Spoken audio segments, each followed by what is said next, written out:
We were talking on the field that you're going to be utilized a lot more in a lot of different spots. Can you explain a little bit of how your role has changed, especially on offense? So, especially on offense, last year I was playing Z, so I was a little bit more of that outside, running those deeper routes. But now playing tight end, I'm able to use my size to create space with the linebackers, because obviously I got a speed mismatch, athleticism mismatch there.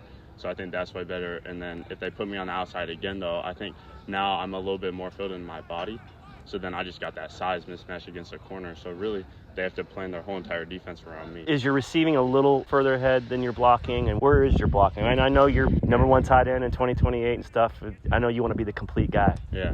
So I think my receiving is a little bit further ahead because I haven't really played tight end like that a whole ton. But I think this spring was super big for me. And playing with FSP last year, I was able to play tight end as an 8th grader in the spring tackle. And then obviously this year and then spring tackle.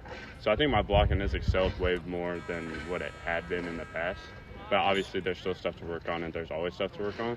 But I think it's gotten way better, and I think just as I get older and as I get bigger, it's just going to be even better. You were on the field for that crazy finish last year in the state semifinals. I know it was a crazy year in general with the win against Roosevelt. And how much are you guys kind of champing at the bit to just get back out there and go? You guys were so close to being in a state championship game, and you have a lot of those guys back.